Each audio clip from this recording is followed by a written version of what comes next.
मामले से अपने आप को अलग कर लिया है भाई। जो समर्थक दुलार चंद यादव था वो तो आपकी पार्टी से था ही नहीं, आप तो ये बात कह चुके हैं ना। ऐसा है कि हमारे प्रत्याशी वहां पर पीयूष प्रियदर्शी है, और पीयूष प्रियदर्शी हमारे आधिकारिक हमारी पार्टी के वहां पर प्रत्याशी है, और दुलार चंद यादव जी हमारे पार्टी के आधिकारिक तौर पर नेता नहीं थे, सदस्य नहीं थे, वो समर्थक थे। और समर्थक कोई भी हो सकता किसी का, उसके बावजूद भी मैं ये कह रहा हूं कि वो हमारे पार्टी के साथ रहे हो या नहीं रहे हो, लेकिन हमारे पार्टी के जो प्रत्याशी थे उसके समर्थक थे। और किसी की भी हत्या होती है, ये बहुत ही दुखद है, और जो लोग इसमें शामिल है उसके ऊपर कार्रवाई होनी चाहिए। और जो एफआईआर में जो धाराएं लगाई गई है, अगर उस धारा को भी अगर आप देखते हैं तो इसमें त्वरित गिरफ्तारी होनी चाहिए थी। और त्वरित गिरफ्तारी के नाम पर जो ये लोग कर रहे हैं कि सीसीटीवी फुटेज निकाल रहे हैं और ये रिपोर्ट मांग रहे हैं, वो रिपोर्ट मांग रहे हैं, भाई कितने वो वहां पर एविडेंस चाहिए थे। खुद प्रत्याशी जो हमारा है वो कह रहे हैं कि अनंत सिंह ने हत्या की, जो जिसकी हत्या हुई है उसके पोता कह रहे हैं कि वो हत्या अनंत सिंह ने की। वहां पर जो ग्रामीण है उन लोगों ने कहा कि भाई अनंत सिंह के लोग गोली चला रहे थे। तो इतने सारे वहां पर जो एविडेंस है, इतने सारे जब गवाह वहां पर उपलब्ध है, तो फिर किस चीज का इंतजार किया जा रहा है? ये तो सरकार और चुनाव आयोग पर सवाल या निशान खड़ा होता है। और दूसरी बात जो है कि ये व्हाट अबाउटरी है। अब जो मोकामा है, मोकामा में कौन लोग है भाई? एक तरफ राष्ट्रीय जनता दल ने सूरजभान सिंह को खड़ा कर दिया और दूसरी तरफ अनंत सिंह है। अनंत सिंह वहां से पहले से है, अपराधी है, बाहुबली है, सब लोग जानते हैं। फिर सूरजभान सिंह को वहां पर क्यों लाया गया? और जब सूरजभान सिंह को लाया जा रहा है, दुलार चंद यादव अपने आप में बहुत बड़े बाहुबली नेता हैं भाई। आपके प्रत्याशी भी तो सहारा ले रहे हैं ना बाहुबलियों का। दुलार चंद जी बाहुबली है, सज्जन व्यक्ति है, क्या है इस पर एक बहस हो सकती है, लेकिन एक प्रत्याशी जब मैदान में होता है तो उसको समर्थन करने के लिए लोग आजाद होते हैं। वो हमारे पार्टी के सदस्य नहीं, हमारे पार्टी के नेता नहीं है। वो कह रहे थे कि भैया मोकामा में घुसना इतना आसान नहीं है, एक दबे कुचले गरीब एक धनुप समुदाय के लोगों के लिए। मैं वही कह रहा हूं कि जब दो बाहुबली के बीच में दिल्ली यूनिवर्सिटी का ग्रेजुएट एक धानुक समाज का एक नौजवान लड़का चुनाव लड़ता है, तो इन लोगों को चुनौती मिलती है। चुनौती किस तरह से मिलती है?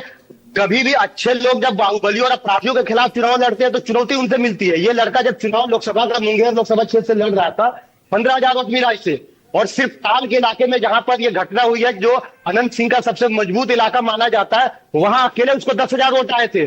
और इस चुनाव में जब वो चुनाव लड़ रहा है तो जाहिर सी बात है कि इनको चुनौती तो वहां मिल ही रही थी। और इस चुनौती को किस तरीके से लोगों को डराया जाए, धमकाया जाए, हमारे प्रत्याशी को धमकाया जाए, हमारे वोटर्स को धमकाया जाए, ये वहां पर घटना घटित हुई है। अब अनंत सिंह ने किया है नहीं किया, ये तो वहां से प्रत्यक्षदर्शी बता ही रहे हैं, ऑन कैमरा बता रहे हैं, तो फिर सरकार क्यों रुकी है मुझे समझ में नहीं आता है। ठीक है, किशोर कुणाल छोटा सा रिस्पॉन्ड कीजिए, फिर ऋषिकेश के पास जाऊंगे। हाँ देखिए, बिल्कुल राजद के लोग बता रहे हैं कि हम अपराध से दूर हैं। इन्होंने 76% उम्मीदवारों को टिकट दिया है जो आपराधिक मामलों में व्यस्त हैं, गंभीर आरोप हैं, और 60% ऐसे ही लोग हैं। उसी प्रकार देखिए, अब आप कुछ भी यहाँ रीजन दीजिए, लेकिन सुशासन और जीरो टॉलरेंस अपराध के खिलाफ वाली सरकार के लिए, नीतीश कुमार के लिए चुनौती तो खड़ी हो गई है, जिस तरह से पूरी वारदात। देखिए, इस प्रकार की चुनौती को सदैव हम लोग स्वीकार करते हैं, और आपने देखा होगा कि अपराधी कोई भी हो उसको सलाखों के पीछे भेजना ही नीतीश कुमार जी यानी हमारी सरकार की यूएसपी रही है। और बहुत जल्दी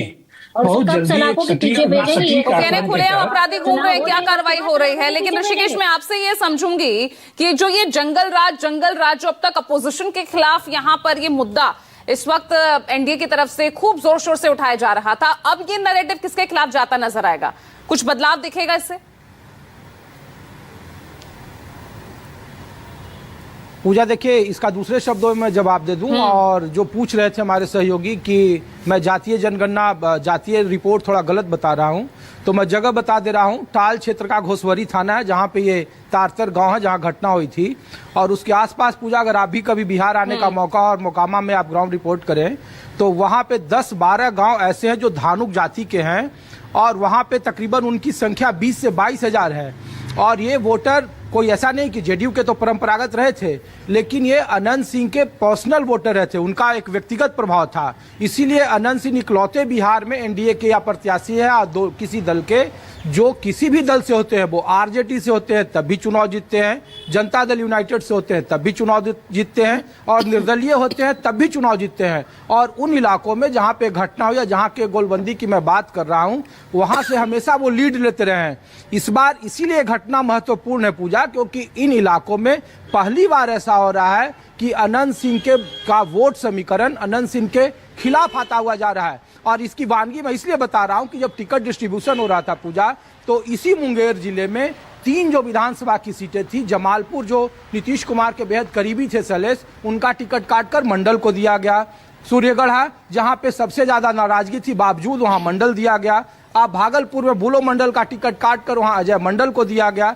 और जो अंग प्रदेश की 24-25 सीटें हैं पूजा, और मैं इसलिए भी कह रहा हूं कि लोकसभा का चुनाव 2024 में जब सारा गठबंधन मजबूत था और 30 सीटें एनडीए जीतने में कामयाब रहा, बावजूद इसके मोकामा एक इकलौती ऐसी सीट थी जहां एनडीए लूज कर गया। जो ललन सिंह केंद्र में मंत्री हैं, वो यहां से चुनाव हार गए थे 800 या 1000 वोटों के, और ये अगड़ा पिछड़ा की राजनीति शुरू हो गई है। और इसीलिए पूजा पाटलिपुत्रा में रामकृपाल यादव हार गए। बेगूसराय में अंतर जो 2-2.5 लाख 3 लाख का होता था, वो 80,000 पर सिमट गया। बेगूसराय में अंतर वो छोटा हो गया। अब जल्दी से ऋषिकेश, अब इस वारदात के बाद कितना माहौल बदलेगा ये बताइए ना। से लेकर ये जंगल राज वाला नैरेटिव है, अब वो किस ओर दिखेगा? यही मैं बोल रहा हूँ कि